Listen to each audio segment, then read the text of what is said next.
Hi, this is Jay Blakeson. I wrote and directed The Disappearance of Alice Creed. As you'll see, when we start the film, we only have these idents. We don't have any opening titles. That's because I sort of wanted to throw the audience right into the middle of the action, like throwing them in the deep end and letting them play catch-up. Most kidnap films that I'd seen started with the victim and their family and sort of establishing everyday life, and then these kidnappers come along and snatch them. And I wanted to sort of do it a bit differently. I wanted to start with the bad guys and sort of do this sequence where we see them getting prepared for the crime they're going to do without actually saying what the crime is. So you see them, as we see them here, in a hardware store, in a DIY shop, just buying things, just regular things off shelves, but when they're sort of added together in a sequence, they get pretty sinister, like soundproofing. There you go, there's a bit of exposition in a sign. These shots here were meant to be a bit of a homage to a film like Alien. In Alien, there's lots of hovering around the ship before anything happens. It was a great way, I thought, of establishing tension as well as establishing the space. And obviously, we're going to spend a lot of time in this apartment in the film, so I just wanted to show the audience where they were going to be spending the film and getting them used to this environment, as well as kind of building the dread. This bit, you probably just missed it. There's a bit where they take the headboard down. You can see there's a little bit of wallpaper on the wall. And the idea was that this little bit of wallpaper was left off from when the previous owner of the flat decorated the flat. So they were sort of too lazy to decorate the whole room because they knew a bit was going to be hidden by the bed. And also on the floor of the room, you might see in this shot, there's a little mark where the bed used to be, as if the bed had been, the previous bed that had been there that we'd never see, had been there such a long time it left kind of a divot in the carpet. Here's kind of the more obvious, sinister acts that they do of digging a hole. And hopefully by now the audience are thinking, why are they blocking out the windows, soundproofing a room, and digging a hole in the woods? It's quite a sinister thing that they're doing.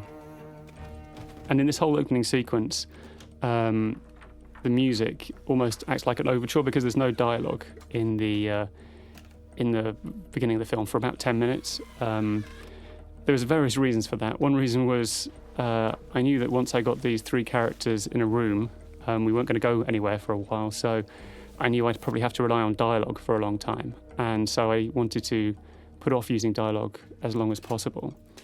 Also, I didn't really want to tell the audience what was going on. I'd seen a lot of films where in the first 10 minutes of the film, they just spend a lot of time just saying what's happening, saying who people are, and saying what they're going to do. Whereas I thought it was more interesting just to show you who these people are and show you what they're doing. And trying to make the film as cinematic as possible, because once you get three people in one location, which is what most of the film is, it sort of risks becoming stagey, and I really didn't want that. So I wanted to push off dialogue for as long as possible. In this bit, you can sort of really see the editing style we're going to establish for the whole film, which is a real jump cut style. And there was sort of two ideas behind that. One was that we wanted, especially in this sequence, to kind of keep the audience on the edge of their seat to make it very jittery. And at the same time, it was just kind of, necessity was the mother of invention, really. We didn't have a huge amount of footage to cut together, and so jump cutting allowed us to get a very dynamic look with the footage that we got. As you can hear now, the music is swelling up, and this music, because there's no dialogue, can act almost like an overture for the film, and there's lots of different little themes that will come back in the film, all interweaving and building up. And I think Mark, who did the music, did a fantastic job here, because this little bit here where it all stops, hopefully you get a little bit of breathless tension, that you've had this big sequence where you know something bad's going to happen, and then it sort of stops.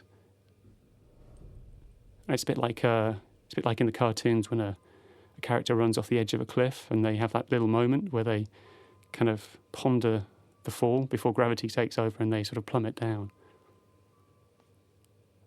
And here's the first line, which is Eddie. Okay.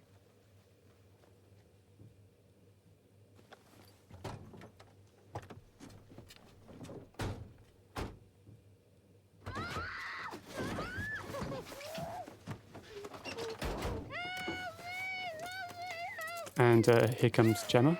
Actually, some of this is a stunt woman, a woman getting thrown around in the wide shots as a stunt woman, but close up to Gemma. This was Gemma's, this is the last bits that Gemma shot in the entire shoot, so after this she was done and only had the rap part to think about. But this was the first day of shooting. It was sort of a baptism of fire for me on my first feature film that as soon as he closes the door here, it's the second day of shooting. And my second day on a film set as a feature director, I was shooting this sequence, which is quite an upsetting sequence to watch, but it was an extremely tough sequence to shoot for everybody, for the crew and for the cast, but obviously especially for Gemma. I was actually quite worried about shooting the scene because I wanted to make sure that Gemma felt as safe as possible and as comfortable as possible doing this scene. And so we made sure that she knew the camera angles and knew exactly what we were shooting. And we tried to get her and Martin and Eddie to be as sort of comfortable with each other as they could be. We had a closed set, so there were very few people actually on set. And we had a great crew who, as soon as we said cut, they left the room, and Gemma was covered up and untied, and she had some moments on her own just to sort of gather herself. We also gave her a safe word, so if in the middle of shouting, "No, no, please help," which she would be doing as her character, we gave her a word that she could say that was completely incongruous to the scene, which meant that she wanted to cut camera. So this is the first time we see Alice's face, and with that I wanted a very sort of striking, iconic image. And when we first see her, she really is pretty much the archetype of a damsel in distress, of the beautiful victim. And over this whole first sequence, I wanted to set up these characters as very familiar archetypes. So you've got Vic, played by Eddie Marsan, who's sort of a sociopath. He's the kind of committed career criminal who's very focused and violent and dangerous. And then Martin, playing Danny, he's kind of the twitchy live wire sidekick, and you sort of know he might do something wrong. And as I said, Alice is the kind of the cliched beautiful victim. And so we haven't given you any dialogue, so you're kind of already writing the stories of these characters just by what they're doing and how we're showing them. And you sort of think you know these kind of characters through other films like this, through thrillers and noir films. But as the film went on, I wanted to play with those kind of expectations and assumptions of the audience. And by the end of the film, the characters become very different from these archetypes that you sort of assume they are at the beginning of the film. But yeah, this was a very tough day of shooting, and we were all very pleased when it was over. It was almost like once we did this, we could do anything. You know, it was right at the beginning of the shoot, and instead of making everybody feel tense, it was almost like we've done that together. Now we can do anything in this film. So the look of the film is quite an interesting one, because obviously the apartment is a location where we spend about 70% of the film, so it became really important to get the look of the location right. And you know, the way we did this was we really tried to make it into 4 different locations, so the bedroom, the lounge, the kitchen and the bathroom. And we sort of tied them all together, so it didn't feel like completely incongruous that they were together, but it felt like we had different spaces to move into for different parts of the film. And also making the look between day and night very different. The apartment was designed by our production designer, Ricky Ayres, and he had a tough job because in the script it's this empty, abandoned apartment where there's not going to be any furniture in it at all. So it's hard to make the location seem cinematic and interesting when it's just basically on the page it was written as an empty box. So we talked a lot about kind of key pieces of furniture that might be there, but mostly we talked about colour and texture. I mean, if you look around the apartment as the film goes on, you'll see that even though a lot of the walls in the lounge are red, They're all sort of different textures. Some are smooth, some are wood, some are textured wallpaper. And there's a big slate fireplace. And it was just finding a way that if you move the camera just a little bit, that you got a different texture in the background, so it just didn't feel like a backdrop.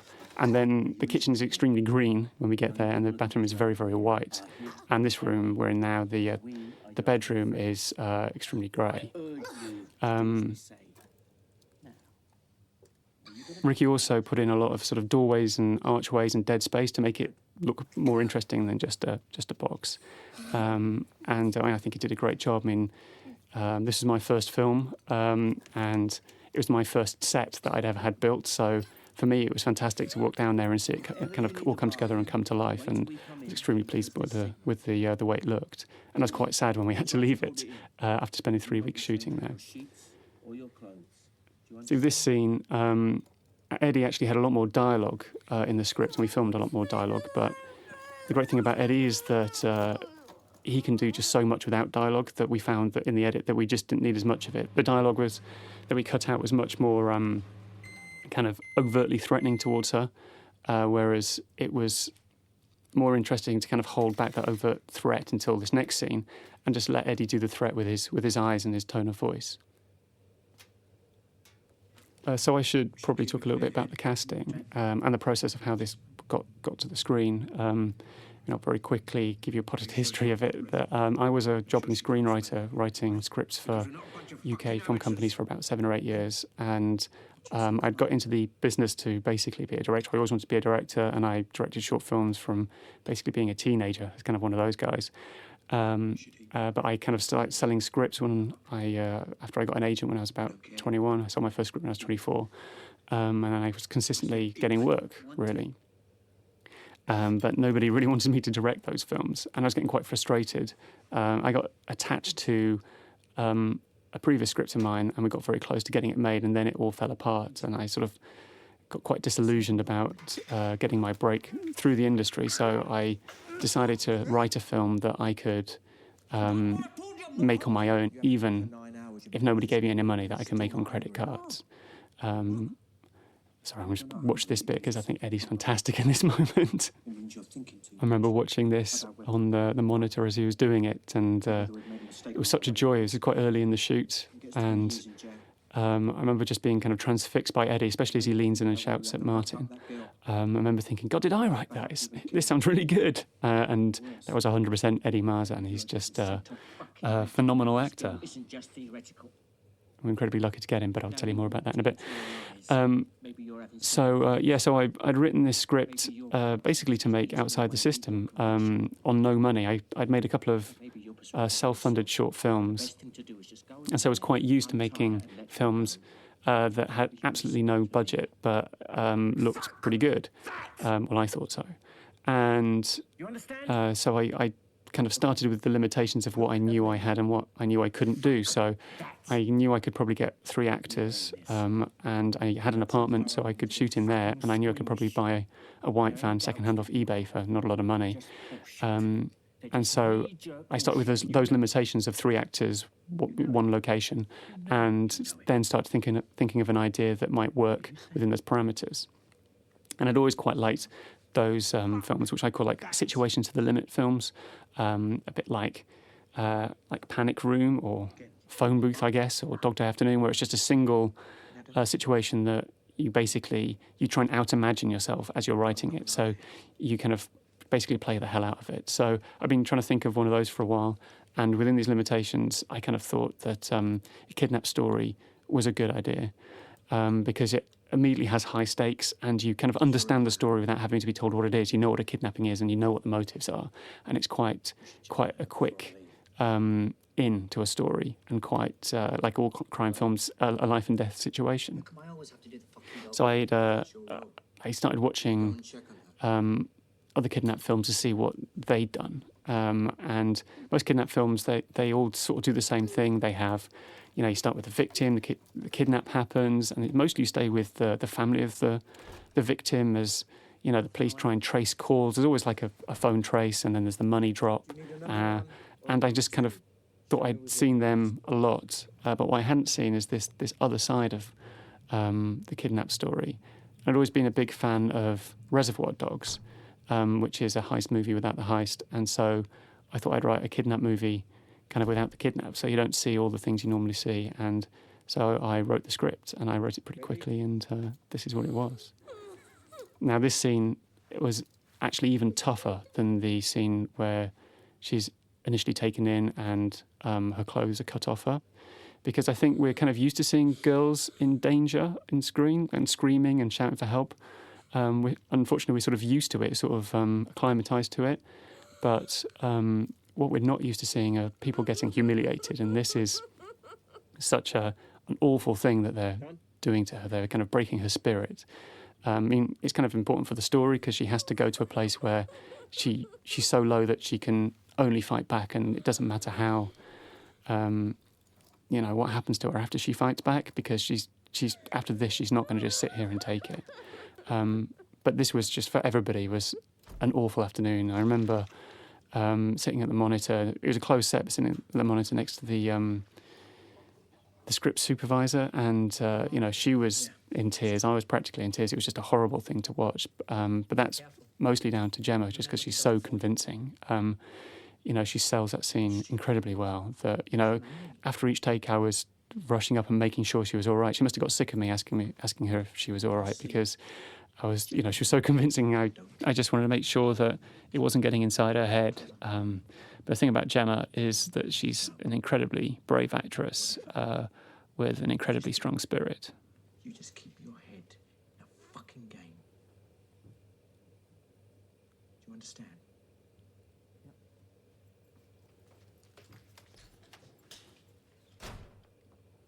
When we were shooting the more violent scenes, it was important to me that we showed them as being quite ugly and disturbing. There's been a little bit of reaction to this film when it was released in the UK, that it was quite harrowing because of its depiction of violence against women. And I would say that it is harrowing, and it should be harrowing, because what these guys are doing is a horrible, horrible thing. Kidnap is basically terrorism, person-to-person terrorism. This woman is being terrorised by these people. And it should be ugly, and it should be horrible. All the violence, not just the violence towards Alice, but all the violence between the two guys as well. It's kind of fast and clumsy and nasty and just quick and brutal. Because I'm not a huge fan of like big, balletic, beautiful, glamorous, sexy violence sequences. Especially not in a film like this. So I was kind of keen to make the violence seem shocking. Mine does such good work here, and that's probably my favourite shot of the film, I think, of the foot. I know it's Philip, the cinematographer's favourite shot. This is one of those scenes that when the first time you watch it, it seems really disturbing. And then the second time you watch it, when you know what's going on, actually the whole meaning of the scene changes. So first time you think it's that he's going to go in and rape her or something, I guess. But actually, he's having doubts about kidnapping his girlfriend. Obviously, that's a spoiler if you haven't seen the film already. But obviously, if you're listening to this commentary, I'm guessing you've seen the film already. I really like the piece of music that Mark Canham did for this. I think it's very creepy and disorientating, but it sort of gets inside Danny's head really well. It's kind of like like a Nosferatu sort of reference in there as well. So another reason why I chose kidnapping as the subject of the film for the story is because kidnapping is it's quite an interesting crime psychologically. Obviously, it's a horrible, terrifying ordeal, and it's a particularly nasty, violent crime. But because the kidnapper has to take away the power from the victim, tie them up and keep them completely shackled, it means that the kidnapper has to do everything for the victim. Have to kind of, as we've seen, have to help them dress or go to the toilet, or if they need to eat, feed them. And that sort of makes the kidnapper almost like a carer, like a nurse, or even like a parent. And so it has this level of intimacy to it that most other crimes don't, which seemed like a very interesting place to start psychologically for these characters and then play around with. So we could play with their motivations for why it's quite so intimate. Here you'll see there's a little bit in a second where Eddie has to get a video camera onto a tripod, and it took him quite a long time to get it on that tripod as professionally as he does in that shot. Yeah, Martin and Eddie, even though they look slick and professional in the final cut of the film, actually they were, they weren't as adept as Vic and Danny are. They took a long time to get handcuffs on or off, or tie Alice up or take these ropes off. And it's just the magic of editing that makes them look capable and professional. And so big thanks to Mark Eckersley, who cut the film so well, for making them seem like really cool and efficient kidnappers. So Gemma, I think in this scene is phenomenal. I think, just this shot of her face here, I mean, there was, when we were setting the shot up, we were thinking about maybe like doing a slow push in or something to try and kind of make her emotion come through a bit more. But when we kind of just set the camera up and ran through it once without the movement, we just saw that we didn't need to push it just because Gemma was doing it all on her own. She's just fantastic in this scene. I've seen it 100 times, but I could see it another 100 times. I think she's just awesome. Stop. I don't want a narrative. I just want you to look into the camera and tell him that unless he pays the money, we will kill you. So I said I was going to talk about the casting of the film, and I never did, so I'll actually talk about it now. As I say, we didn't have a lot of time to cast the film, but we had a great casting director working with us called Lucy Bevan, and one of the first people that she mentioned when she'd read the script was Gemma.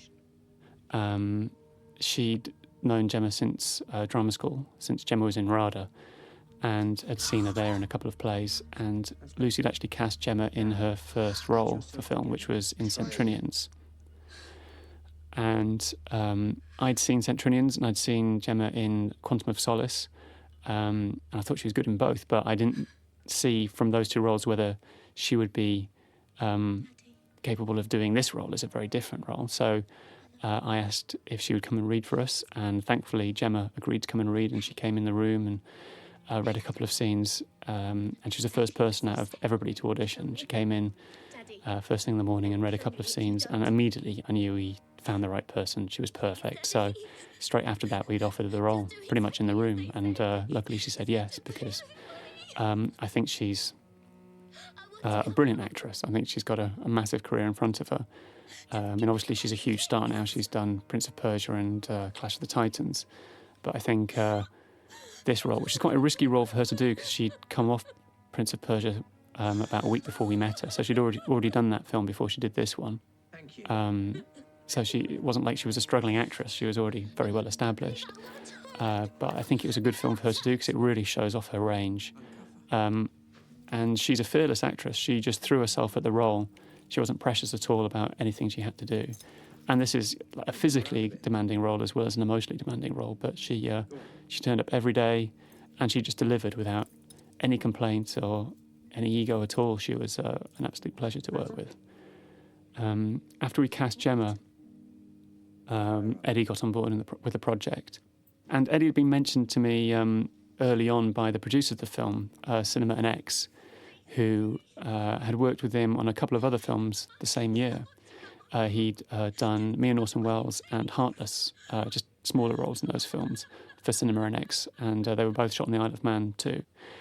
And so the producers, Mark Samuelson in particular, asked me what I thought of Eddie. And initially I was a little bit resilient to the idea because in my mind Vic had always been this sort of great big hulk of a man, sort of like, I don't know, like a Russell Crowe, like a really big, just has a physical presence about him so that he's, immediately scary, especially in that first opening sequence. I just wanted the viewers to look at him and think, there's a scary man, scary, violent man.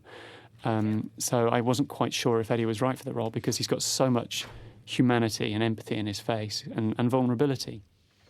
that I thought it might kind of tip the wink to the second half of the film, to when we realise he's got a very clear motive for his plan.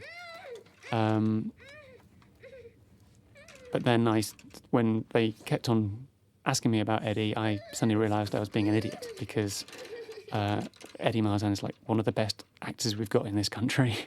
And, if I was going to get the opportunity to work with him, I should absolutely jump at it. And I took a couple of days and I thought about Eddie in the role, and then realised that the producers are right, that he would be perfect for the role, because he can be scary. I mean, I watched Happy Go Lucky, and he can be scary and intimidating. And I found out when we were shooting this, he can be intimidating when he's barking down the camera towards Martin. And I utterly believe him as this violent sociopath. But he's such a good actor that he can do so much with just a glance or a gesture.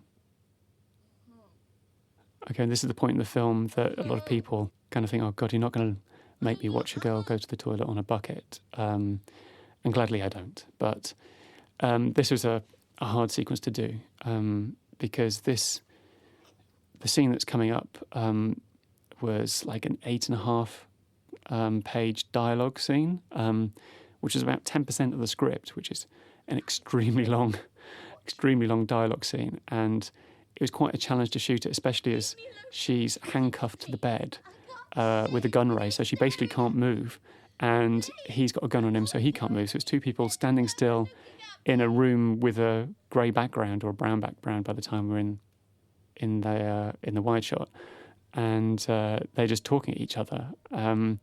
So it was a real challenge to get this to work. I mean, on the day it was exhausting for the two actors, because we were doing the whole scene in one take. So we were doing take upon take of these like 8-9 minute takes, and they had to keep their energy up all day. And we we're not that late, but we went a little bit over on this day.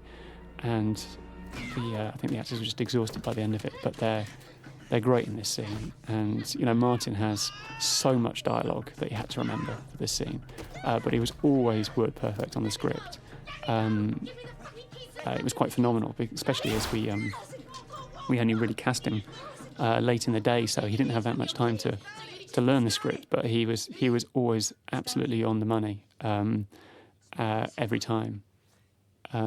So yeah, for the role of Danny, we saw a lot of actors, a lot of very good young actors, but it was hard to find the right actor, because Danny has to sort of at once be very attractive, but have an element of danger. He has to be very charming, but with like a little glint in his eye that could be kind of that charm, or it could be something a bit more malevolent. And we saw a lot of actors, but none of them were right for the role. And we were about 2 weeks away from shooting. We still hadn't cast Danny. And I think it was less than that, actually, when both me and Lucy Bevan both at the same time thought of Martin. I remember him from Andrew Arnold's film Red Road, which he's brilliant in. He's not the lead or anything. He's a secondary character, but he's really memorable and steals every scene he's in. And I remembered him in that, and he was kind of charming and enigmatic and dangerous in that. And I thought, well, if it works in that, it might work in this. And so he put himself on tape in Scotland and sent us the tape down. Well, sent us a quick time these days, and we watched it. And I thought he was really good, so we asked him to come down. So he came down on the train, and he spent an afternoon going over a couple of scenes with Gemma in a rehearsal room. And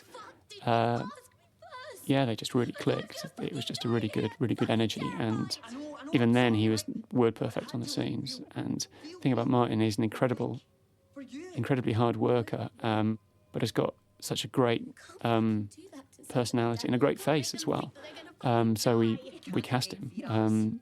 The next day we told him, and he about a week later we were in the Isle of Man shooting.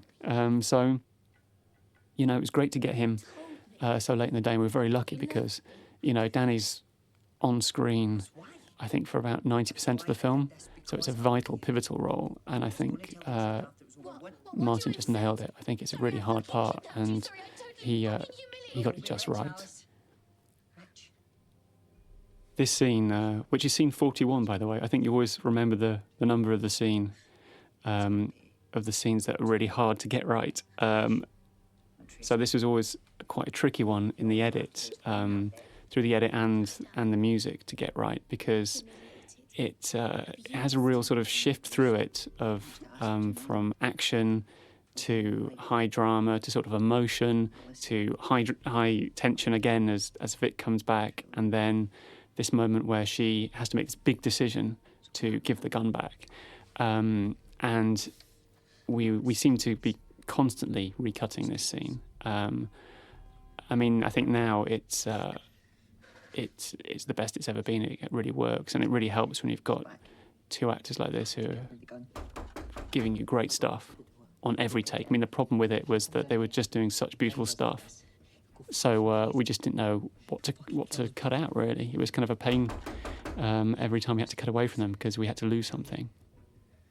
But yeah, this little shot here of the door, that's actually a stolen shot. Here's a bit of a insider secret. That's actually from a shot you've already seen earlier in the film, from when Danny is putting the locks on the doors in the opening montage, where the camera is pulling away from the door.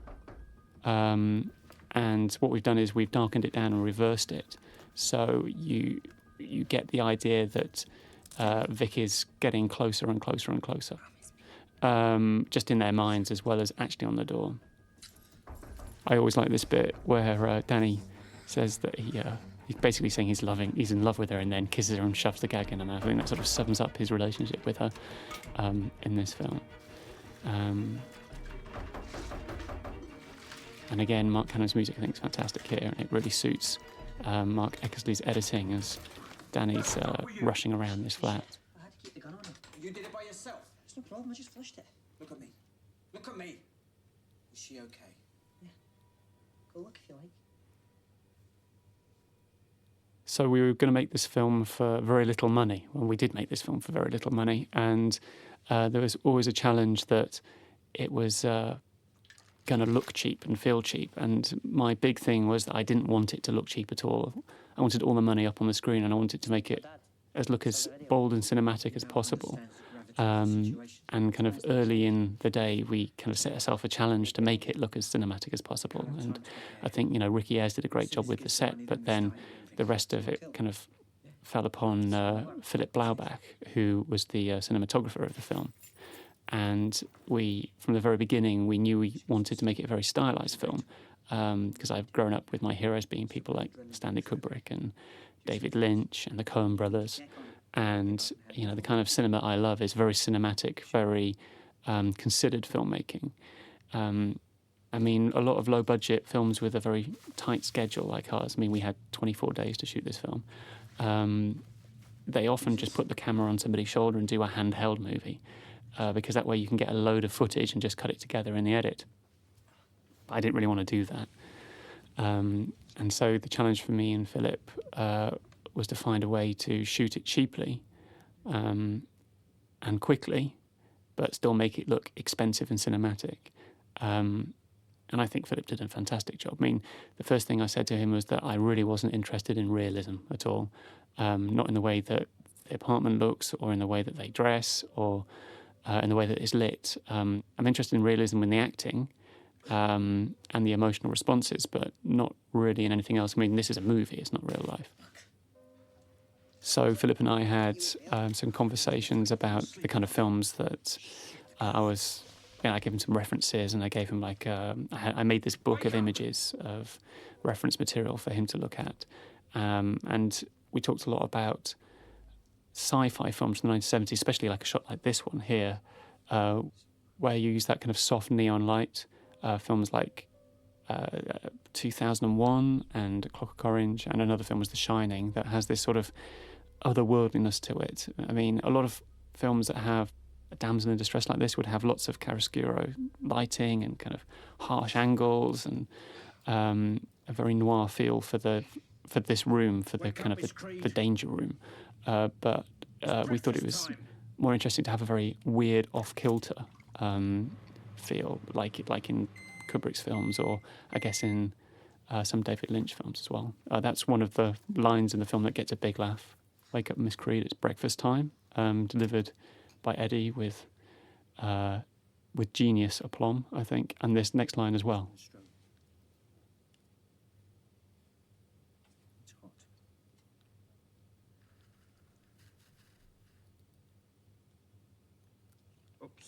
Always gets a laugh. I don't know why, but it always does.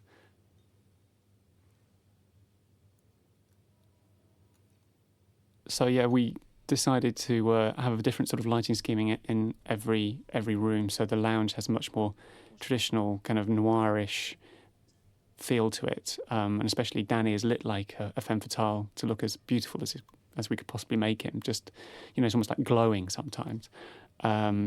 And then in the daytime it's very bright and almost aggressively bright, just to give a very cinematic feel. And in the bathroom, which is very white, we almost light it so it almost blows out. Because when Danny's in there, he's normally having a pretty bad time of it. And we wanted to make it feel like, almost like if you have a really bad hangover and you go to the bathroom in the middle of the night and turn on the light after you've had the lights out, that light really hurts, and I almost wanted the light to hurt in the bathroom. This was another scene that was a real challenge, because there's just so many setups to it and all these close-ups, and we didn't have a lot of time to shoot them, so we were constantly going back and picking up shots throughout the rest of the shoot, and then cutting it all together to make it feel tense when it's actually just somebody looking at an object on the floor, was tough. And shots like this, like having the spoon fall into the very narrow, very shallow focus field, was quite trying as well. And some of these shots actually are stolen. That shot there is stolen from another scene because we never actually had time to get another angle on Danny. That's the great thing about having your characters wearing the same clothes and balaclavas in every scene, is that you can actually nick quite a lot of shots from scene to scene if you find yourself with a gap. And one of the reasons they wear balaclavas, obviously it's kind of motivated by story, but they have balaclavas on and she has a hood on, was another way of making the film achievable on zero budget, like I'd originally intended to do it, which I thankfully didn't have to do. But it meant that if I got a name actor for like just a few days, we could shoot all of the stuff on him for a few days, and then for the rest of the film we can have somebody in a balaclava as a stand-in, just in the background or over their shoulder and stuff. So, and the same with Alice, if we only had an actress for a few days, we could then do all the stuff where she has the bag on her head with a different actress. We didn't have to do that, as I say, and apart from in the van at the beginning, there's no doubling.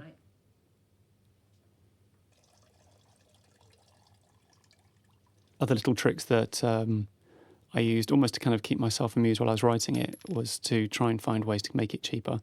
One of them is that they put hardboard over the windows in the bedroom, and in the script they actually did this for the whole apartment, and the reason they did that was it was actually kind of stolen from Clark's, the Kevin Smith movie, where he for narrative reasons has the shutters jammed down, but he did that so he could shoot night or day for Night or Day, and so in the script I had them cover the windows so we could do that as well in my apartment if I needed to shoot it there, so we didn't have to wait for Night or Day to come around. Here we go, it's a bit of light relief of Danny trying to flush the bullet. I mean, this came from the idea that we've all been in a situation where, we've tried to flush something down the toilet and it won't go. Obviously not a bullet for most of us, but personally I found it funny that if people could recognise the emotion... Oh, that's my hand. There you go, there's my cameo. I like the idea that people could recognise the emotion of trying to flush something down the toilet, but in a completely different crime setting. And so it's tense, but it's got a level of the absurd as well. And and this scene was quite funny because Vic and Danny, or Eddie and Martin, they kept on corpsing as they were doing this scene, especially as Eddie went to go and look in the toilet, they both started laughing because it's just such a ridiculous, absurd idea. It's gone now. But this and What time's the people, there's a bit in the opening sequence when they eat sandwiches and, they go to a DIY shop and it's all quite mundane. It's very everyday. People go to the toilet, people have to eat. And I really wanted to root this in a kind of a recognisable, mundane, everyday life. Because for me, that makes it kind of more scary that this could be happening next door to you. You can imagine it happening to you because it's got kind of even though it's quite a ridiculous, heightened plot, it's kind of really rooted in a real world. Bit of taste in your mouth. Because of the adrenaline. Happened to me when I made the first call. Okay, so we're coming up to what I guess is the big twist of the movie. Nearly there. And this was... I don't really like calling them twists. I think they're more reveals, because if you watch it a second time, you can sort of see the relationships there before they happen. It's just that you're not aware of them, so you don't notice the hints. But if you go and watch it a second time, you'll see that there really are hints all the way through. This often gets a laugh, but I think it's not meant to be funny. It's just, I think it's because it comes so out of the blue for some people that the shock of it makes them laugh. But this was quite a fun day to shoot because it was Martin and Eddie's first gay kiss each. And I think for Eddie, it was his first screen kiss, or first consensual screen kiss. I guess he doesn't get that many romantic leads, so he'd never really done a screen kiss before. So that was quite fun. And they were both quite nervous about it. I think, they'd been sort of like thinking about, doing it for quite a long time through the rehearsal and the rest of the shooting. So when we got to it, it was, there's a lot of nervous energy in the room. And actually on the first take, they kind of went at it a little bit too hard. I think it's a combination of sort of like the third and fourth takes is what we've got here. But they certainly sell it. It's meant to be an absolute passionate, love-filled kiss, and it's certainly convincing.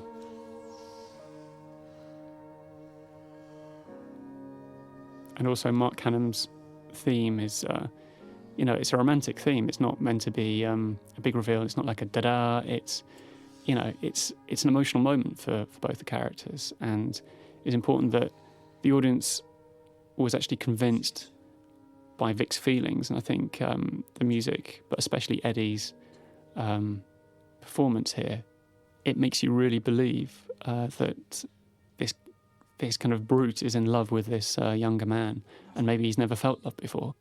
And Eddie and I had a long talk through rehearsals about, Vic's past and, his emotional past. And, I think Eddie brings all of that discussion that we had to this scene. And I think kind of the film sort of rests on him being convincing, and I think he completely delivers.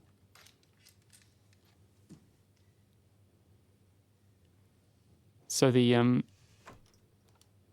I'll say a little bit about the wardrobe, because the wardrobe isn't massively extensive, but the idea was to make it quite distinctive. So these boiler suits, rather than just being blue boiler suits, they're the most interesting ones we could find. And her tracksuit as well. We wanted it to be kind of bold and as colourful as possible. And the outfit that Gemma wears when she's kidnapped in, you only see it very fleetingly, but that's, the only hint you get of who she is and what kind of person she is for a lot of the film. And we spent a lot of time getting that right. The wardrobe was, the costumes were designed by Julian Day, who I think did a really great job of making it look distinctive and bold. And that tracksuit is, quite iconic, I think. I'm really pleased that we went that bold with it. But the clothes, as well as the props and the locations and the dialogue, I wanted a real feeling that this could be any time or any place. I didn't want to really specifically set it in one time or place. So hopefully it could feel like it was 10 years ago or yesterday, or it could be, halfway across the world, or it could be in the apartment next door to yours. And so things like Things that date films very quickly are technology, so things like the cell phones and the laptop. So we tried to find the most kind of generic-looking props as possible. So not anything that looked really cutting edge or anything that looked really ancient, just stuff that kind of you could have had over any time in the past 10 years, really. And the same was for the clothes as well. We didn't really want it to make her super fashionable or kind of have any sort of very distinctive sort of haircuts or anything. And with the dialogue, there's not any pop culture references or anything like that. So it doesn't kind of really set it in one time. And the idea was, hopefully that it wouldn't date so quickly, and also that I wanted a feeling of something quite mythic, because the focus should really be on these three characters in this room. That should be the biggest story ever while you're watching the film. You shouldn't really care about what's happening outside the room or what time it is or, where in history it is or where in the world it is. It should just be these three characters, almost like adrift by themselves. And, that's another reason why the locations, when we do go outside, they're pretty much deserted locations. Initially, from when I was writing the script, I chose locations like car parks and wasteland and woods because I knew I wasn't going to be able to afford extras. And I knew that, I could probably shoot in these places without permits and then run away if anybody came asking us what we were doing. I think Martin's fantastic in this scene because he's got so much exposition to do, and exposition is the worst thing. It's the worst thing to write, it's the worst thing to act. And it's incredibly hard to make it look like it's a natural conversation when actually you're giving information to the viewer. But Martin just throws it away effortlessly here, and you so enjoy watching him say it and hearing him say it that I think he just completely smuggles it in, and I'm very thankful for that. So thanks, Martin. And the thing with having only three actors in your film is that there's a lot of focus on all three of them, especially in this film where there isn't really a protagonist. The story sort of switches from one character to another. Because when you have like a single protagonist, you can cast that up with somebody and then sort of put maybe lesser actors around them. But in this one, the focus was so much on all three characters. It made casting them very hard because they all had to pull their weight. And also from a financing point of view, they all had to be recognisable enough that the financiers had confidence that, they might get the film going public paying to go and see them in a film. So it was very tough, especially in a short amount of time, to find the right combination of three actors with the right chemistry together who both meant something to the film going public but also were phenomenally good actors. So I feel very lucky that I got these three because, not only are they incredibly talented, but also they were so hardworking and so easy to work with, which was a gift when we had such a tight schedule. Because, with the nature of the material, it would have been within their rights for them to be a bit of a nightmare. But they just really weren't. They were fantastic. And so we're going into it's not really a sex scene, but there's a bit of nudity in here. And the lighting in this scene has changed from the rest of the lighting that we ever see in the scene. Instead of it being the top light, it's the side lights, just to give it a softer, more romantic look. And again, to try and make Danny feel like a bit like a femme fatale. But I really love the way that Phillips lit this and the way it's been graded by Rob Pitsey. I think for the whole film, he really did a great job. We didn't have a lot of time, but he did a great job making the colours and the textures and the light just really, really work and make the whole thing just seem incredibly cinematic. So in this scene, obviously, again, we had a closed set, and this scene is shot in exactly the same way that the scene where she's tied to the bed is shot. We shot it with a roving dolly camera, a top shot, that camera there, and then a handheld camera which was held by a piece of bungee to the lighting rig. So it meant that we could use it as handheld, but it wasn't real handheld because a bungee was supporting its weight. So it just meant that we could move incredibly quickly from one shot to the next without having to set up a tripod or a dolly. And it meant that, in a scene like this where, the actors are naked, we could get through the shots very quickly, so we didn't have to kind of keep them too long in without their clothes on, because I think, it's quite awkward. Gemma really selling that stunt there. She was really good at the stunts, actually. Maybe because she'd just come off Prince of Persia. She'd done a load in that one. But it's quite nice to see Gemma not tied down on a bed. It's nice to see her standing up and walking around. Because we'd probably been shooting by about 2 weeks by now, and she'd been on the bed for the whole time. Because this film was shot mostly in script order, we had 3 weeks in the apartment and 1 week on location. So all the stuff in the apartment was shot mostly in order, which is really good for me because it means you know exactly where you're going, and it's great for the actors because it means they can evolve their characters as they go through without having to make, like, I don't know, on the first day filming, if you shoot the very end, you have to make a big decision about how you're going to play the end of the film, and then the rest of it is the rest of your performance is kind of leading up to that. Whereas on this, they could organically kind of find their characters. And this is it's really hard to act like you're on the phone when you're not on the phone because there's nobody else on the end of that phone, and I think Gemma does a really good job. I mean, she actually did a great job without us jump cutting. We only jump cut for time and for tension, but I think she did a really good job, and I love this look she gives in this shot and then in the wide shot.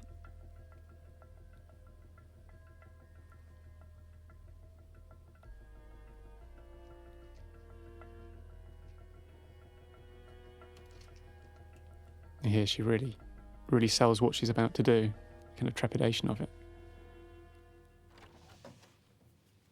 And for me, it was very important that Alice did fight back and she was smart and that she was brave. Because, it doesn't matter that she's not an incredibly nice person. She's a bit of a spoilt brat rich kid, but she didn't ask to be in this situation. And she's doing all she can to get out of it. And she's being betrayed. She's being betrayed by the man that she loves. What you don't do is kidnap them. Understand? And I love the way she delivers this. And this is a bit of a nightmare, actually, because we were moving so fast and we were shooting in this studio that kind of creaked and groaned a bit. And so some of the production audio was quite challenging, let's say. But in post-production, the surgeon who did our sound did a really great job of cleaning it up, because I'm really not a big fan of what they call ADR, which is where you record the lines after the film is finished. So the actors come back in and they say their lines again, because that always feels like it would sound like me now here in a studio talking into a microphone, very sort of close mic'd and completely out of context of the film. And I really don't like a lot of ADR in films. So it was great that they managed to save as much of it. And also, the actors can never truly recreate their performance in a studio, in a sound studio, because when they're on set, especially like a film like this, which was so intense to shoot, that the emotions are so heightened that you can never get to that place again, just standing on your own in front of a microphone. I mean, the little bits of ADR that all the cast did, they did a great job, and they're pretty seamless, and the sound guys did a great job putting them in there. But I mean, I can always notice them because I know where they are. And here we go. Here's a kind of odd thing you don't see in films every day. A naked man with his foot on somebody's throat. I mean, it wasn't until we set this shot up we realised just how muscular Martin was, because obviously he used to be a professional football player, and he still plays a lot of football, keeps himself in shape. But that shot, we called it sort of like the Caravaggio shot, just this kind of this muscular man against a dark background. But again, hats off to Philip for making it look so good. And for this, Gemma for selling that so much, because she was just kind of holding her breath and kicking a lot. And again, we didn't have a lot of time to do any of this stuff, so we were just kind of grabbing shots on the fly. And we were just so lucky that the actors always delivered good performances. I mean, what you wouldn't probably realise from watching the film is that we actually had a really good, fun time most of the time making the film. After the first week was very tough just because of the scenes that were tough by their very nature.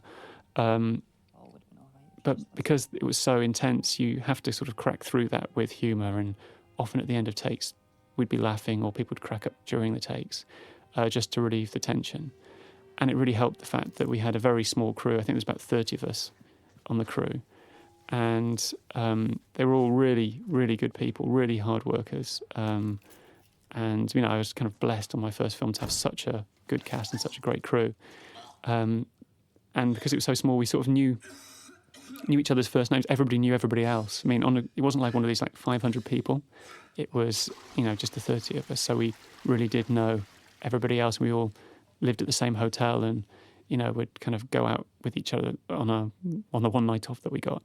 And so it was a real sort of camaraderie, which meant there was a lot of laughter.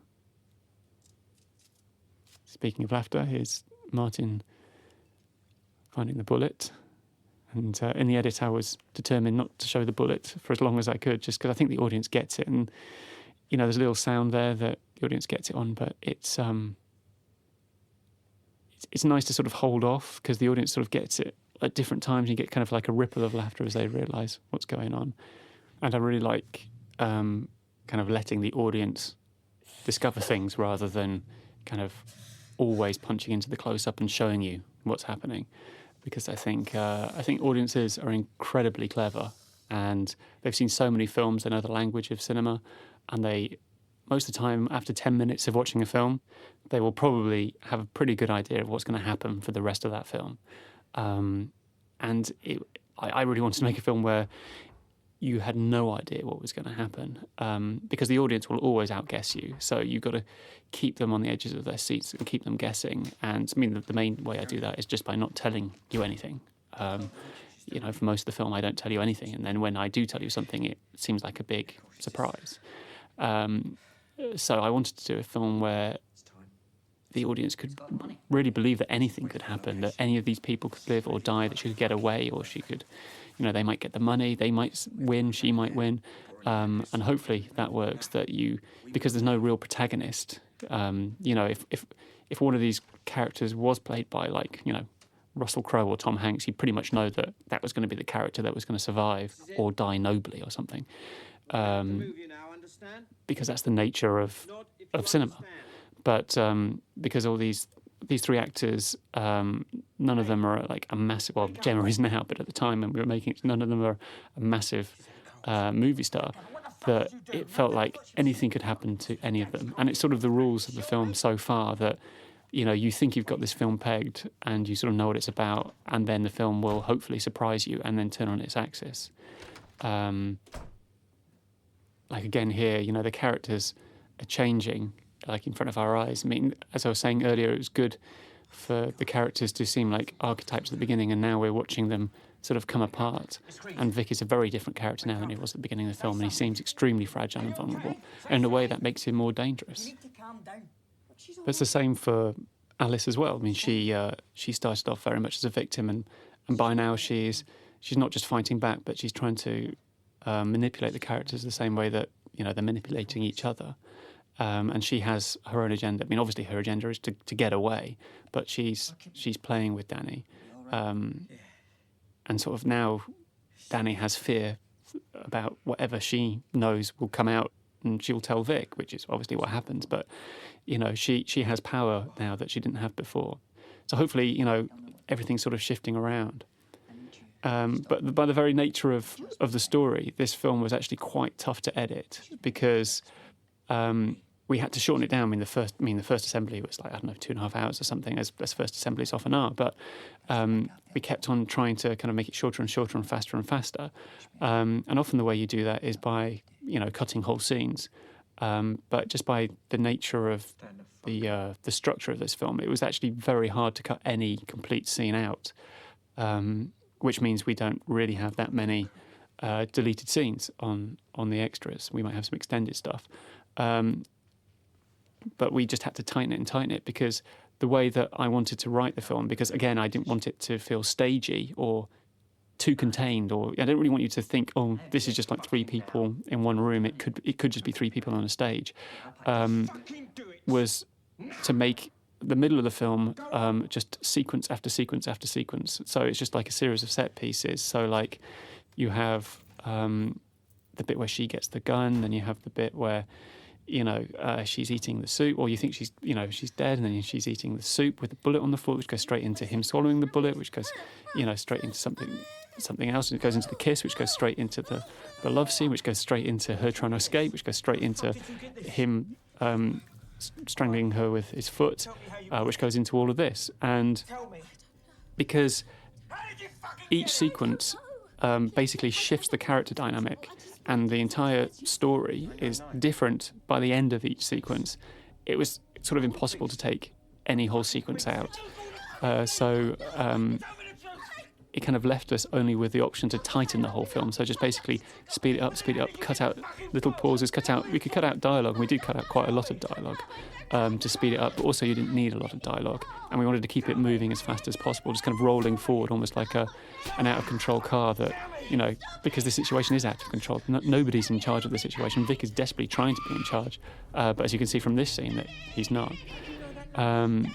So we just had to tighten it up, and it's credit to Mark Eckersley that he managed to tighten up so well. And we used all sorts of tricks of like little mini sort of dissolves and jump cuts to speed it up a bit. In that scene there where Eddie was swinging his fist and at Gemma, so Vic's punching Alice. That was tough to do. When all violence, I found it very hard to do, very tough to do, and that was hard to do because every time he swings his fist, her makeup changes as he hits her. So we had to do like 3 or 4 different passes with different makeup on. So he was constantly like swinging his fist. And we started filming those punches at the end of a day. And what happened was that, accidentally, as we were sort of rehearsing the punches, Eddie accidentally connected with Gemma's face, with his fist. And Gemma had her hands shackled up, because even when the handcuffs were off screen, she liked to keep them on just so she didn't actually have to act like she was handcuffed. She could just be handcuffed and kind of get into the role. But when she got hit in the face, she, like all of us, she kind of she panicked a little, and I panicked a little. I was horrified, and Eddie was completely inconsolable.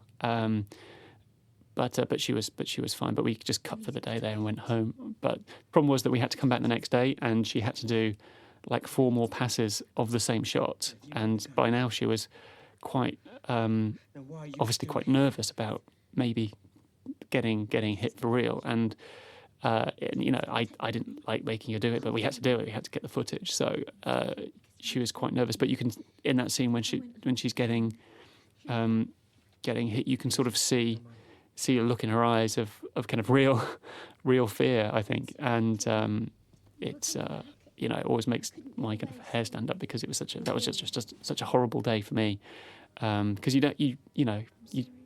part of my job is to care for the actors and make sure that they're completely comfortable and in a place where they can do their absolutely best work.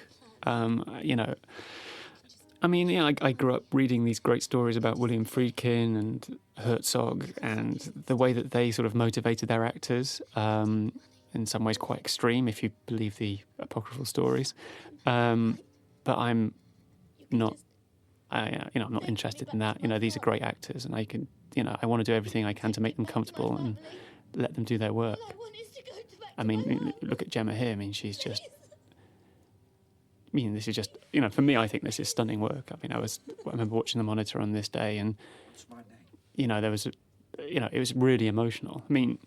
One thing that these 3 actors did bring, and Eddie in particular to his role, I think, is a real sort of sense of emotion to the film.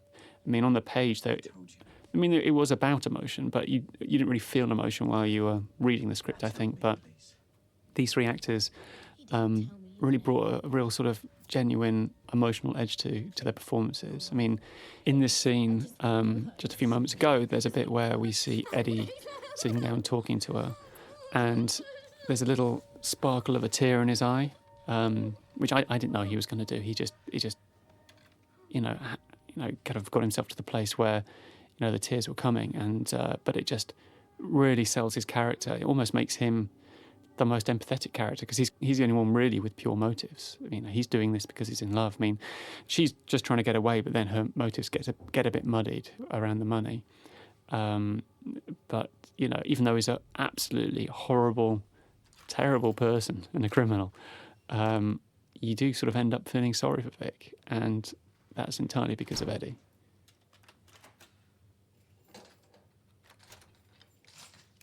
So here we're kind of really into the kind of the beginning of the end of the film, really.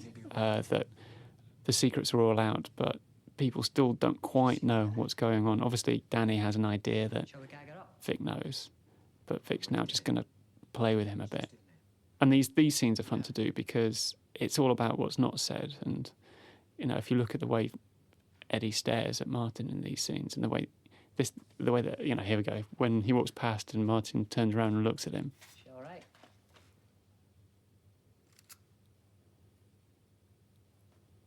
Is she all right? You know, Martin knows that he knows. You know, it's a really lovely moment, and you know that's just, you know, the actors bringing it. I mean, as you can probably tell from this, I really enjoyed working with these actors, and I was actually quite nervous about working with actors because I come from making very low budget, self-funded, no budget short films, and I had worked with good actors before, very good actors, but only for like a couple of days at a time, and I didn't really have time to work with them for like a whole feature film. So it was the one thing that I had the least experience with, because I had experience with camera, and I had obviously experience from the writing for storytelling, and had a lot of confidence in being able to make a visually interesting film where the story hung together.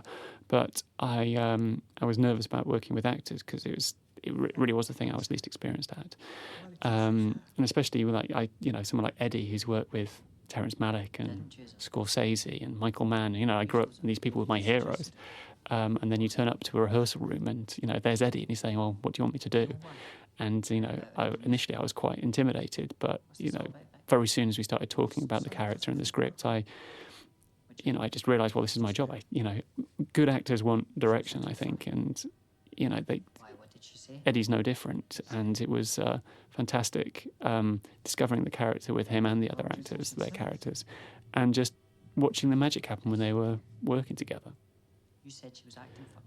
And it was a real big surprise for me that I probably enjoyed most out of everything in the whole film was working with the actors. And I guess it's probably because I come from a writing background that a lot of the time when you're writing, you're sort of nervous of actors because you think that they'll not get what you're trying to write, and you sort of sometimes bulletproof your scripts against bad acting. And so maybe you put in a bit too much exposition, or you kind of underline too many words to kind of try and manage the way that the lines are going to be said by an actor. But now I'm much more relaxed about writing dialogue because I had such a good experience with these actors who, you know, undoubtedly made my dialogue sound better and undoubtedly made the whole film much better than if they weren't in it. Because I think a film like this, if it's not got good actors in it, it's going to be a bad film. It just entirely rests on that. I mean, it might have been a nicely plotted, nicely shot film, but I think the actors really make or break it, and so I'm really pleased that we got such great actors and they did such brilliant work.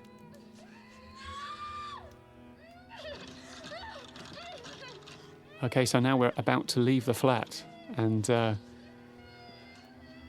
it's quite a relief to get out of the flat after. Just watching the film after watching it for so long, because I think you're starting to get a little bit claustrophobic in the flat by now. And when we were shooting it, it wasn't great to get out of the flat, because in the flat everything was very controllable, the lighting and the props, and we knew that if we missed something we could maybe pick it up because we're in the same location and we were shooting in chronological order. And as soon as we went outside the apartment, we were shooting out of chronological order, and we were sort of at the mercy of the weather, really, because we didn't have time to, you know, wait for weather. We just had to shoot, you know, rain, shine, wind, hail, and then we had all of them. We had a bit of snow even, but, you know, we managed to, that luckily stopped and melted. Here we go, probably one of my very favourite shots of the film there. And it was a struggle finding that location, because this is all filmed in the Isle of Man, this film, which is great because we needed kind of forests and empty car parks and things like that, and wasteland, and there's loads of stuff like that in the Isle of Man. But what they don't have a lot of are very tall buildings, because they've got a lot of space, so they don't build upwards, they build outwards. So there was no high-rise buildings in the Isle of Man at all. So it was quite a struggle to try and find somewhere for that stairwell shot. But we did find somewhere. It's a block of flats. I think it's only like 5 stories tall. and Sean, our location manager, found it, and we actually cheated that shot. So we shoot the entire lights coming on all the way down 5 stairs from below, and then we go to the top, and then we shoot them all coming on again without showing the bottom lights coming on in either shot, so it looks like it's just going on and on and on forever. And that shot's one of those shots that it took a lot of time to set up that stairwell shot. We kind of lost one of our electricians, and we only had, I think, about 3 electricians. We lost one of them for half a day to set that shot up because he had to black out all the windows in the stairwell, and then he had to place individually triggered neon bulbs at every half turn of the stairwell. So I think there were maybe something like 12 different individually triggered lights, and then he had like a little mixing desk that he on cue turned them on, and we had to keep the lights off as long as possible so that when they came on they would actually flicker, because neon tubes will only flicker if they're cold. So we only got a couple of shots at it, and when we set the camera up, we didn't have a lot of time to do it once we got there, but he'd spent all day setting it up, and we went in, did the shot, the lights came on, and it looked beautiful. So thanks, Jono, and Andy Mack for doing that. That was, I remember turning to Philip, who was operating the camera at the time when we did the shot from above, and all those lights flickered on, and the actors walked into shot, and he just had this big, big smile on his face, like a kid in a toy shop, and I was the happiest I think I saw him for the whole shoot. So here we're in the basement, which is actually a basement of a country house. It's not in the same location as the other bits of the warehouse. Actually, there's 3 different locations that double for the warehouse. This next wide shot here, Eddie's taken 1 step and he's like 10 metres away. It's kind of like a little reference to a great moment in Raising Arizona where Nick Cage punches somebody, and in the next shot the guy's been punched is about 20 feet away from Nick Cage, and it's like an impossible punch, and that's Eddie's impossible step. And these shots in the cellar room, we wanted to go for a really bold, colourful look, kind of a very orangey, non-naturalistic, orangey yellow, grimy, ugly, beautiful look, and like that wall there on the right hand side, it's such an odd colour with the green outside the door. It looks great, and that's mostly thanks to Rob Pitsey, who graded the film.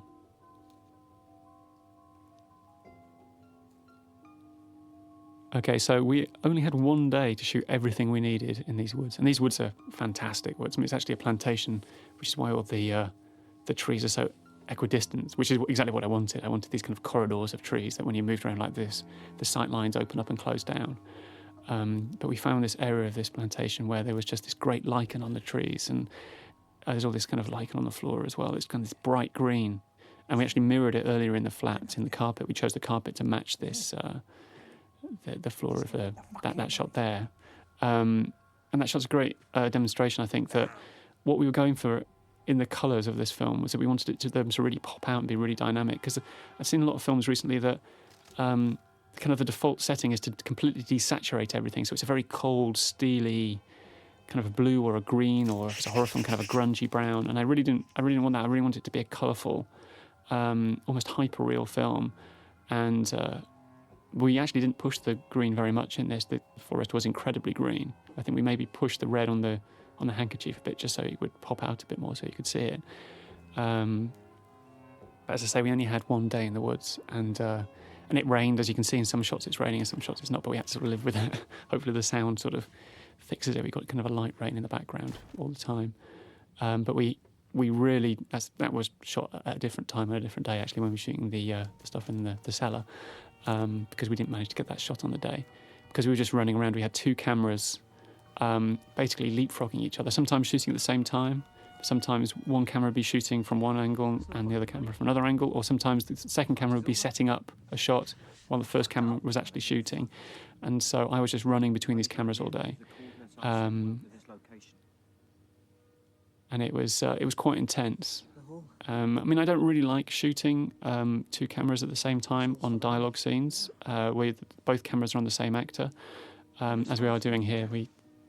Both cameras are just doing a wide and a close on each actor on their takes, because if you do wide shots first, and you get a wide take you like, and then you go closer, and then you get a close take you like. It gives you more options. So here, we couldn't sort of look for a different moment in a wide from a close because they were exactly the same. That right there is an obvious reference to Miller's Crossing. My apologies to the Coen brothers.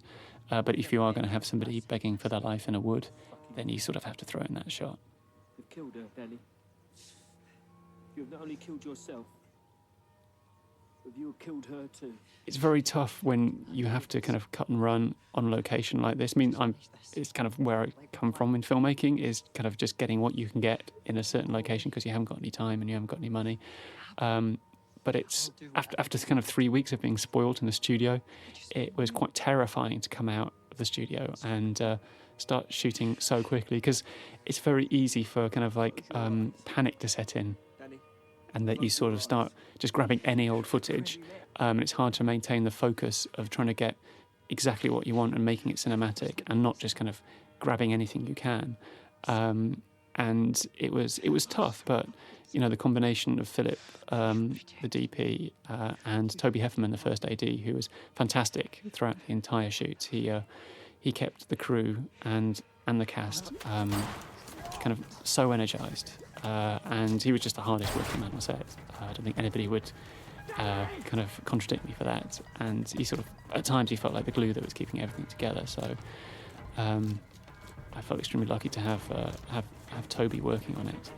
And here's some nice Steadicam shots. I mean, I knew I wanted Steadicam, but for a while it looked like we couldn't stretch to it on the budget, but we managed to get one, and I'm so pleased we did, because some of these shots just look great.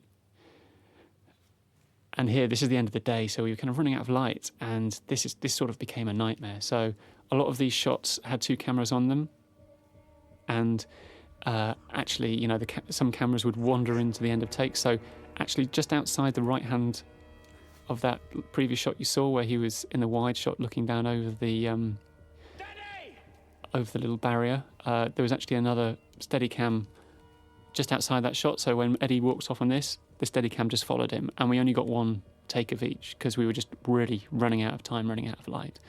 So a lot of this was just snatched, and luckily we had just about enough footage to tell the story. I mean, ideally I would have loved to get a bit more around this to tell the story a bit better of Danny disappearing, but I think we got just about enough that you get what's going on and it still looks like a film.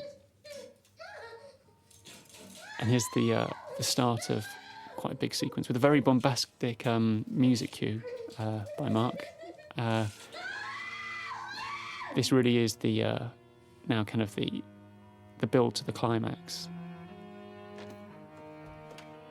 So Eddie's gone to get the money, and this big sort of theme starts to build. Actually, Eddie, the way he's dressed there is it was kind of an unconscious reference at first to another film. There's a film which is called Seance on a Wet Afternoon. I think that's what it's called. It's got Richard Attenborough in it, and it's about a kidnapping, and it's one of my favourite kidnap movies. And there's a great sequence where Richard Attenborough goes to get the money, which is a really nicely thought out, really smart sequence. And in that sequence, he's wearing a hat and glasses and jacket, very similar to the ones that Eddie was wearing when he went to get the money. But I didn't actually choose that costume. That was sort of chosen by Julian Day, the costume designer, and he said, "What do you think of this? This is the one I like." And I saw it and like, that's perfect, because it's a reference. I mean, it's probably a reference that nobody got when they first saw the film, but well, now you know.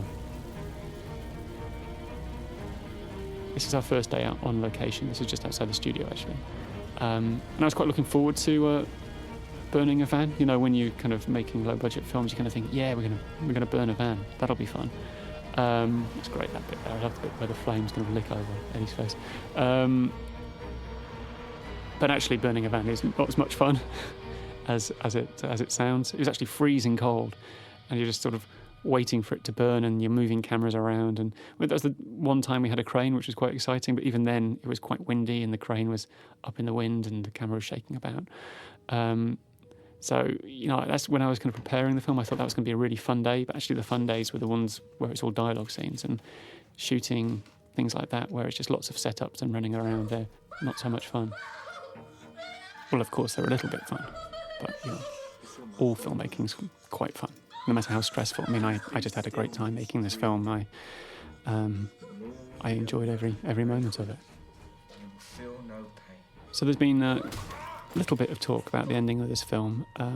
People have heard that the ending was changed, and it did change, but it wasn't because of pressure from any producers or kind of meddling or anything like that.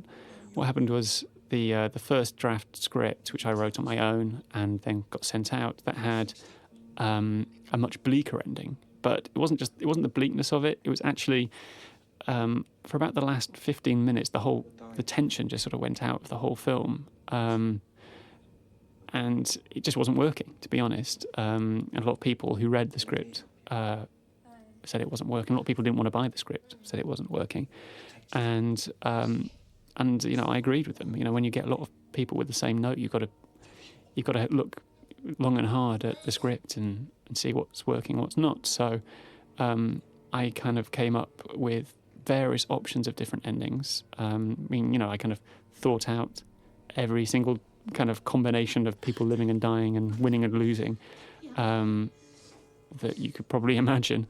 And out of all of them, this was the ending that really worked. And the key was keeping Danny in the film as long as possible, because in previous versions, Danny was killed a lot sooner. But I'm very glad we changed the ending, because this is the best ending we had. It has some of my favourite moments in it. Especially this bit, which is, I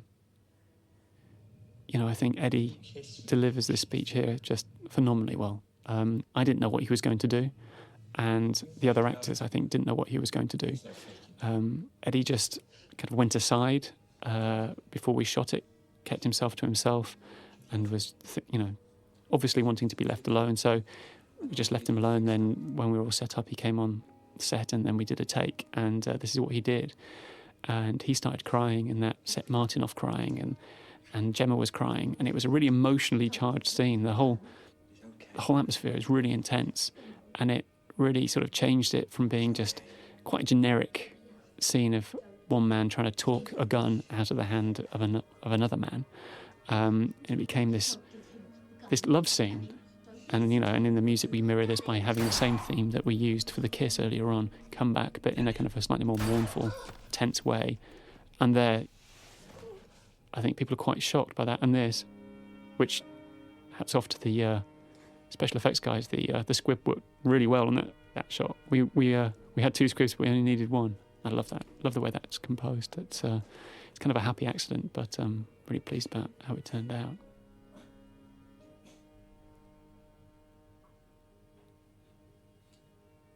And what Martin does here is quite interesting, the way he strokes Vic's head with the gun, and he kind of really adds a level of ambiguity to the relationship that I don't think was there in the script. That maybe Danny was in love with Vic, but he just knew that Vic was never going to let him live, and so he had to shoot him. So it adds another little dimension that wasn't there just from that little gesture, and also Martin's performance when he cries.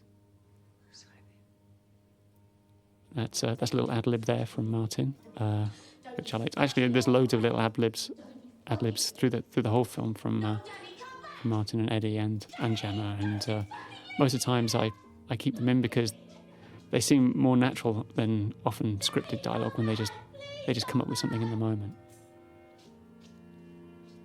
And it was fun working with actors on the script because I'd never actually worked with actors on dialogue before, and so it was great in rehearsal to go through the words. And sometimes they would say, well, it doesn't feel quite comfortable in my mouth, or I don't think I would say it quite like this, because obviously they're all from very particular places.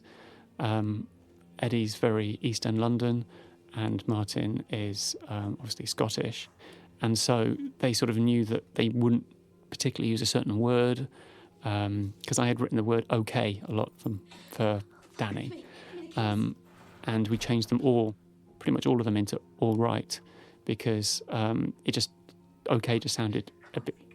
It didn't sound very good in the way in his accent, and Martin was very good at picking those things out. And this end sequence was quite hard to get right as well. In the script, it wasn't intercut, these scenes. In the script, Danny just got away, and then we cut back into the room with Alice, but it worked much better doing it this way. And there was some dialogue in this scene which we cut out because it didn't really work. It felt better not really knowing what Vic's motivations were, that it could be noble or it could be just something else. And this music in the car is actually the composer Mark Canham and his friend Rich Aitken, who's doing the singing there. So that's because we couldn't really afford to license too many tracks, so they did us one. And this was quite simple direction. I just got Gemma to reach out with her foot as far as she could, and then I put the keys about 3 inches further from her foot, and then I just asked her to get the keys with her foot. So she really is stretching and straining to try and get these keys. So I think it's really hard to act like you're not able to do something when you are able to do it. It's just easier just to do it, I think. And thing with Gemma is that she's incredibly capable with things like the keys and stuff. She's very practical. So she got herself out of these locks in about 2 seconds. And so a lot of this is us trying to slow her down in the editing, and we asked her to do it a bit slower. Whereas the boys, it kind of took them a long time to do anything. With Gemma, she could do it in a flash, whereas actually we needed it to be the other way around. So this little sequence is one of my absolute favourites, and that shot, which originally was kind of underlit, really. She was facing away from the lighting sources, and it was like a second camera just stealing a shot from a different angle. When we lit it up, it kind of had this nice soft glow to it, and it just kind of gave a real moodiness to the shot, which was just a happy accident. Probably my absolute favourite shot of the film is coming up in a second. It's so nice to see her walking around, because you haven't seen her walking around for the whole film, but there's a shot coming up here, this shot here with the greens in the background, and you can see her breath and the light in her hair. And it's such a dreamy shot that then goes into the darkness here. I mean, it's a very simple shot, but I really love it. And then we have our big, massive dolly shot throughout the whole warehouse. This place was actually an ex-industrial cleaners, and we did nothing to dress it. It just looked like this. It had boats in it. It had old cars in it. I mean, if we wanted to make it look like this, it would have taken us weeks and cost us, tens of thousands of pounds, but it just looked like this when we got there, and it's a fantastic location. It's freezing cold, though. I mean, we shot this in February, and, Gemma's just wearing a tracksuit and has bare feet, which wasn't very pleasant for her, but, she was a real trooper, and she never complained. I mean, most of the time when she walks out of shot, there's somebody there ready to give her a piggyback just so she doesn't have to walk on freezing cold concrete.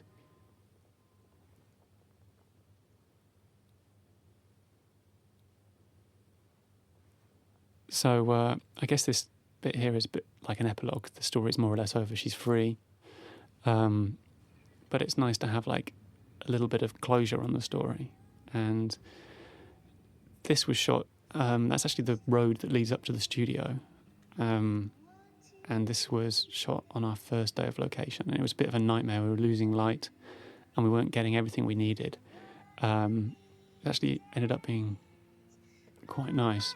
I really like the way that we pushed the colour in the grade of her hair in the tracksuit and the grass, just to really make everything pop out, because it was a particularly grey day and we were trying to make it look like it was magic hour or something. But I think we were more or less successful. I mean, I think this was the least happy I was at the end of the day, was the end of this day, just because we'd come out of the studio and it was just much tougher to get what we wanted, and it's just so frustrating when for 3 weeks you're getting a pretty good film and you sort of are scared that it's just going to slip through your fingers. Thankfully it didn't. We sort of we regrouped and got on with it. This music cue here, which is just a piano and a cello. I think this is one of my favourites by Mark. I mean, the score by Mark, I think, is phenomenally good. It was his first score, and he has so little time to do it. And there's a lot of music in this film, and he just did an amazing job. We recorded in Abbey Road Studios in Studio 2, where the Beatles recorded everything, so that was really cool. What I really like about the score is that it doesn't tell you how to feel. It's really important to us that there was nothing to, what we used to say is hang your hat on, that the audience can make its own mind up what to feel and who to follow and who they think is the hero. It doesn't Mickey Mouse the action, it just supports it. And these shots here, they're meant to be kind of what Alice is sort of thinking about. It's just sort of considering what's happened to her over the course of the story, that she's sort of processing it. So sort of that's the end of that story, and this next bit is like the first letter, the capital letter of the first sentence, the first paragraph of the rest of her life. And we break the fourth wall there where she looks at the viewers, which is cheeky, but we tried it where she looked at herself, and it was just so much better when she looked at the viewers, because I guess she's asking the viewer, what would you do? And I think pretty much all the viewers would, the audience would say the same thing, take the money. Obviously we leave it open. So does she take the money? Does she not take the money? Does she go home? Does she disappear? I mean, I think we give you a few hints.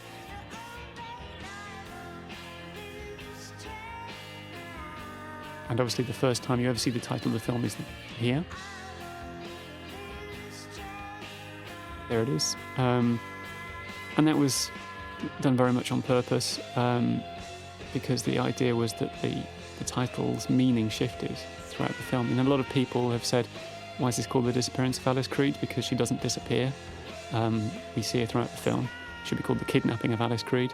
To that I would say, look where the title comes, and it gives you kind of a hint to why it's called The Disappearance of Alice Creed.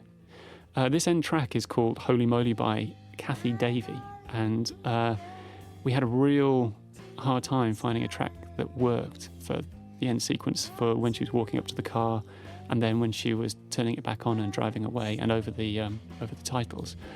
And we had some other things in mind, and we had one that we were absolutely going to go for, and was all cleared and everything, we could afford it. And actually this title sequence is originally designed to that other piece of music, and then 11th hour we got refused by somebody, I can't remember who it was, somebody involved with the band, I think, for the use of the track. So we had to find another track very last minute, and the music supervisors, Mark and Claire, they sent over some options, and one of them was this track, and we tried it against the picture, and it was just perfect. It was even better than the track we originally had. So I was extremely happy about that. As I was about this title sequence, which was designed by Matt Curtis, which again gives you a bit of a hint of what might happen after the film, but also hopefully gives you that mythic thing that this is just a little story set adrift in a kind of a bigger world. So we've been very specific for the entire film, with these three characters in a very enclosed space, and now we're kind of just pulling out, and there's a bigger world out there where bad things like this might be happening all the time.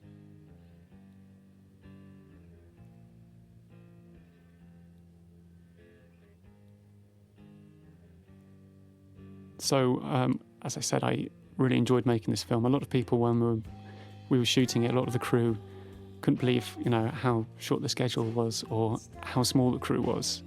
And we're just sort of kind of like marvelling at how small it was. But I'd come from really tiny, no-budget shorts. And, for me, just to have a gaffer and a first AD, especially an AD, it was, for me, it was like shooting Lawrence of Arabia. It was a really big deal, and it was just a joy to turn up to the set every day and shoot it. I'm a massive cinephile. I've watched thousands of films, and it's I love cinema, and I'm passionate about it. So to be able to actually make a feature film was a real dream come true. And I owe a big debt of gratitude to Cinema and X for taking a chance on me and giving me the opportunity to make it, and also to Adrian Sturgis, who produced the film, who did a fantastic job and really helped me make the film I wanted to make, rather than, at any point saying no, we can't afford that, we can't do that. He was very can-do and was extremely positive all the way through. And so yeah, it was a really good way to make a first feature. I think I was extremely blessed with my cast and my crew, and just the whole experience from the very beginning to right to the end. So, thanks to the cast, who are phenomenal, and the crew, who worked so hard and are extremely talented. And thanks to all these people here who get thank you credits, who include my mum and dad, because you have to thank your mum and dad on your first film. And so I hope you enjoyed the film, and thank you for listening to me ramble on and on and on. Hopefully some of it was insightful, and come back next time for my next film. Thanks.